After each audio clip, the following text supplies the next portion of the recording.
Welcome to my channel, Pestone Tale। एक समय की बात है, एक छोटे से गांव में रघु नाम का एक दयालु व्यक्ति रहता था, जो दिल का बहुत ही नेक इंसान था। रघु की उम्र करीब 18 वर्ष की थी। वह गांव के एक छोटे से झोपड़ी में अपनी बूढ़ी माँ के साथ रहता था। बचपन में ही उसके पिताजी की मृत्यु हो गई थी। उसकी माँ ने अकेले ही उसे संभाला था। उसका जीवन गरीबी और कष्ट में हो रहा था, लेकिन रघु मन ही मन एक सपना लिए बैठा था। उसे खाना बनाने का बड़ा ही शौक था। उसका सपना था कि वह एक ऐसी बिरयानी बनाए जिसकी खुशबू पूरे गांव में फैल जाए। वह एक मशहूर रसोइया बनना चाहता था, लेकिन रघु का एक मित्र जिसका नाम बल्ली था, वो अक्सर उसका मजाक बना देता और मजाक मजाक में कहता, ओए रघु, तू क्या खाना बनाएगा? तेरा खाना बनाया तो कुत्ते भी नहीं खाएंगे। ये सब काम छोड़ और दूसरे काम पे ध्यान दे। बल्ली की बातों में आकर उसके बाकी साथी भी उसका मजाक बना देते। इतनी बातें सुनकर भी रामू कभी गुस्सा नहीं करता था। वह सिर्फ मुस्कुराता और कहता, देखना, एक दिन तुम सब इस बिरयानी की तारीफ करोगे और उंगलियां चाटते रह जाओगे। रामू का दिन सुबह से लेकर शाम तक मेहनत से गुजरता।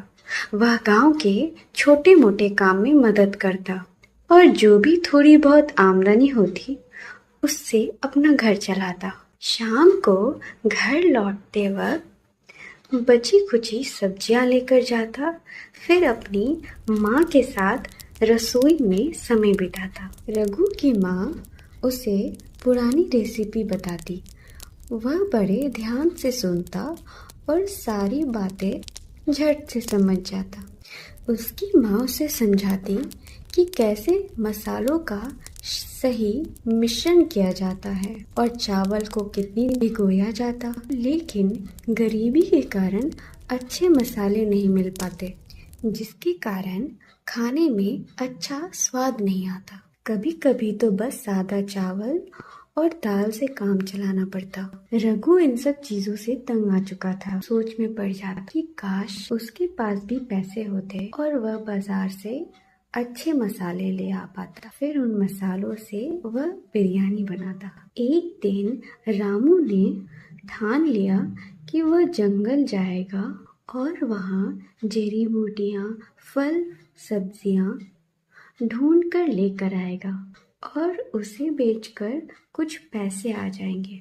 रघु की माँ घबरा जाती है। वह रघु को समझाती है, बेटा, जंगल में जंगली जानवर भी हो सकते हैं, तुम संभल के जाना बेटा। माँ, तू मेरी चिंता मत कर, मुझे कुछ नहीं होगा। मैं सुबह सुबह ही जंगल निकलकर फल फूलों का तलाश करूँगा। चिंता मत करो माँ, मैं जल्दी ही लौट आऊँगा और तुम अपना ध्यान रखना। ऐसा कहकर रघु जंगल की ओर निकल जाता है। वह धीरे धीरे गहरे जंगल में घुसता चला जाता है। पत्तियों की खरखराहट सी होती है, चिड़िया चहकती है। वह धीरे धीरे आगे की ओर बढ़ता है।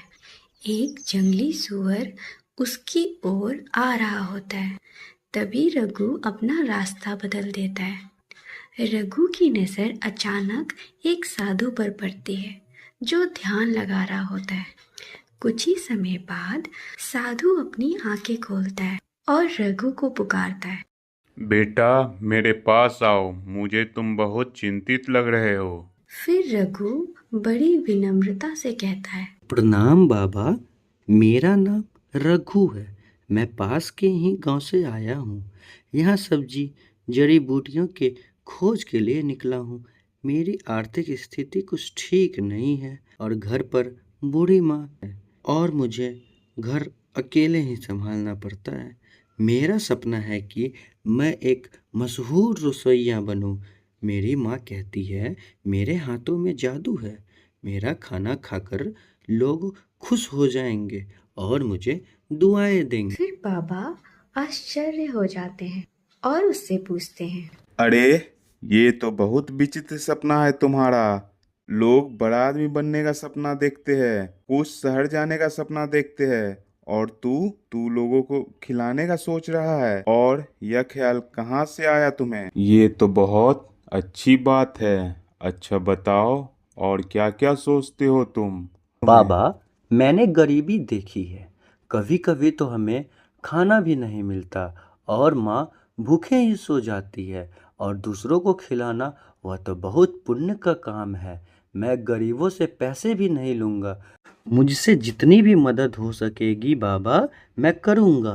साधु रघु की बातें सुनकर प्रसन्न हो जाते हैं और अपनी जेब से निकालकर एक पोटली रघु को दे देते हैं और उसे कहते हैं, बेटा रघु, ये पोटली में मसाले हैं। तुम बस एक चुटकी मसाले अपने खाने में डाल देना और देखना चमत्कार। ये कोई मामूली मसाला नहीं है, यह एक जादुई मसाला है।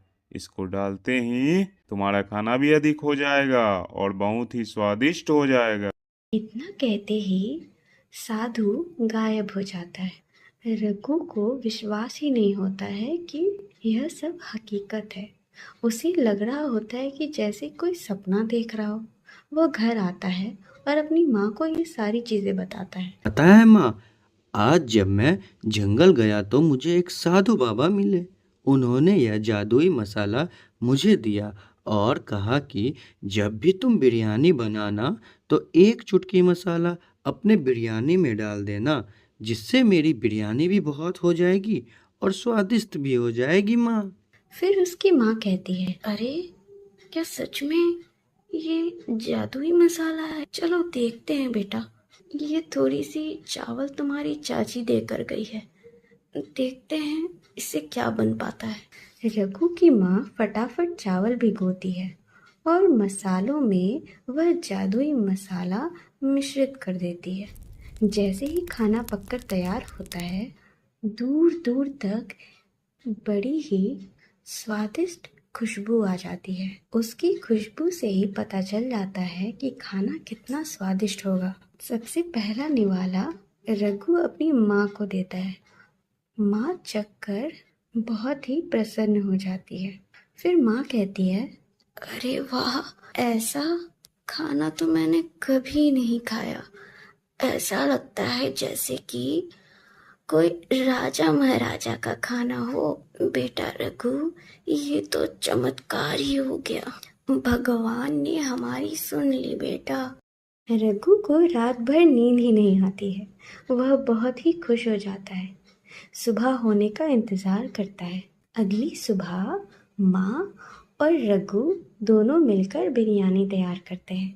बस थोड़े से ही चावल में वो मसाला डालते हैं और बहुत सारी बिरयानी बन जाती है। बिरयानी लेकर रघु बाजार चला जाता है। बाजार में काफी भीड़ होती है। एक कोना पकड़कर रघु बैठ जाता है और बिरयानी का ढक्कन खोलता है।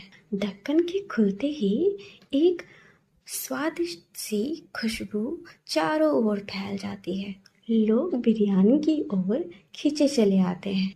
सबसे पहले एक व्यापारी आता है और रघु से कहता है, अरे वाह, खुशबू इतनी अच्छी है। यदि खुशबू इतनी अच्छी है तो बिरयानी कैसी होगी? जरा लगाना भैया एक प्लेट बिरयानी। रघु फटाफट बिरयानी व्यापारी को देता है। व्यापारी खाना खाते ही बहुत ही खुश हो जाता है और उसे अच्छी कीमत भी देता है। फिर धीरे धीरे लोगों की भीड़ उमड़ आती है। सारे लोग रघु के पास बिरयानी खाने चले आते हैं। लोग उसकी बहुत ही तारीफ करते हैं। भीड़ को देखते ही बल्ली की नजर पड़ती है और वह कहता है, अरे ये क्या, इतनी भीड़? लगता है कोई मदारी आया है। चलो चल के देखते हैं। बल्ली देखता है वहाँ रघु बिरयानी बेच रहा होता है। बल्ली उसके पास जाता है और कहता है, अरे तू फिर आ गया? तुझे समझाया था ना, तेरा खाना क्या ही बिकेगा यहाँ। तू क्या लोगों को उल्लू बना रहा है? लेकिन सुगंध तो अच्छी आ रही है। ऐसा क्या मिला दिया तूने इस बिरयानी में? ला जरा मैं भी चख कर देखूं। बल्ली के मुंह में पानी आ जाता है। फिर वह एक प्लेट मांग ही लेता है। खाना चखते ही बल्ली की आंखें फटी की फटी रह जाती है। वह सोच भी पड़ जाता है कि ये खाना रघु ने बनाया है। फिर वह कहता है, अरे वाह रघु, ये तूने बनाया है या तेरी माँ ने बनाया है? बहुत ही स्वादिष्ट है। ला एक प्लेट और देना। सभी लोग चाव से बिरयानी खाते हैं। फिर अंत में थोड़ी सी बिरयानी रघु रख देता है और कोने में बैठी एक बूढ़ी अम्मा जो कि भूख से तड़प रही थी उसे लाकर दे देता है और उनसे पैसे भी नहीं लेता। औरत ने रामू को आशीर्वाद दिया। फिर कुछ देर बाद एक थका हारा मजदूर आया जिसके पास पैसे नहीं थे। वह बहुत भूखा था। रामू ने उसे भी खिलाया और उससे पैसे भी नहीं मांगे। उस दिन रामू की खूब कमाई हुई। वह बहुत खुश था। उसे अपना सपना सच होता दिख रहा था। पैसे कमाकर रामू घर आया और सीधा अपनी माँ के हाथों में पैसे देकर आशीर्वाद लिया। माँ की आंखें भर आई। अगले कई दिनों तक यह सिलसिला चलता रहा। रामू की बिरयानी मशहूर हो चुकी थी। लोग बड़ी दूर दूर से उसकी बिरयानी खाने आते थे। हर कोई उसकी बिरयानी की तारीफ करता रहता। वह केवल अमीरों से पैसे लेता और गरीबों को दान करता। रामू की जिंदगी बेहतर होने लगी थी। देखते ही देखते बल्ली, जो अक्सर रामू का मजाक बनाया करता था, रामू का मित्र बन गया और उसके साथ उसकी दुकान पर उसका हाथ बटाने लगा। फिर एक दिन सुबह रामू जब बिरयानी बनाने की तैयारी में लगा, उसके मसाले की पोटली गायब थी। वह घबरा गया। हर जगह तलाश की उसने, पर वह पोटली कहीं नहीं मिली। वह ढूंढ ढूंढ कर थक गया और उदास होकर बैठ गया। फिर माँ ने उसको समझाया, अरे बेटा रामू, तू उदास क्यों हो गया? जादू पोटली में नहीं, तेरे हाथों में है बेटा। मुझे तेरे पे पूरा यकीन है। उस जादुई मसाले के बिना भी बहुत स्वादिष्ट बिरयानी बना सकता है बेटा। मेरी बात मान, तू खुद से बिरयानी बना। माँ की बातें सुनने के बाद रामू बिरयानी बनाता है और फिर घर से निकलने के बाद मंदिर चला जाता है। अचानक उसे वही साधु बाबा दिखते हैं। फिर रामू साधु के पास जाता है और उनसे पूछता है, बाबा, मुझसे क्या गलती हो गई? वह पोटली अपने आप गायब कैसे हो गया बाबा? आप ही बताइए ना, मैंने ऐसा क्या कर दिया जो मेरे ऊपर ही यह मुसीबत आन पड़ी है? मैंने तो गरीबों को खाना भी खिलाया, कभी किसी का बुरा नहीं चाहा। फिर मेरे साथ ही ऐसा क्यों हो गया बाबा जी? बताइए ना। बेटा रघु, इसमें तुम्हारी कोई गलती नहीं। मुझे पता है तुम्हारा दिल बहुत साफ है। और बेटा, जादू तो तेरे हाथ में ही है। जा, पूरे यकीन से अपनी बिरयानी बेच। जादुई बिरयानी से भी अच्छी बिरयानी बना लेगा तू। और तेरी पोटली भी जल्द ही मिल जाएगी। वो तुझे बाद में पता चल जाएगा तेरी पोटली कहाँ गई। यह बोलकर साधु गायब हो जाता है। रामू फिर से बिरयानी बेचता है और इस बार लोग और भी ज्यादा प्रसन्न हो जाते हैं। अब तो पहले से भी ज्यादा भीड़ उमड़ आती है। रामू बहुत खुश हो जाता है। बल्ली ये सब चुपचाप देख रहा होता है। जब शाम को घर जाने का वक्त होता है, तब बल्ली रामू से कहता है, दोस्त, मुझे माफ करना, वह मसाले की पोटली मैंने ही चुराई थी। ये लो तुम्हारी पोटली। मुझे लगा कि तू इन मसालों से ही अच्छी बिरयानी बनाता है, पर मुझे अब पता चला कि जादू तो तेरे हाथों में ही है। मुझे माफ कर देना दोस्त। फिर रामू हंसकर कहता है, अरे कोई बात नहीं दोस्त, अच्छा हुआ तुमने पोटली चुराई। तुम ऐसा नहीं करते तो मुझे कैसे पता चलता कि मेरे हाथों में ही हुनर है। शुक्रिया दोस्त। ऐसा बोलकर रामू अपने घर चला जाता है।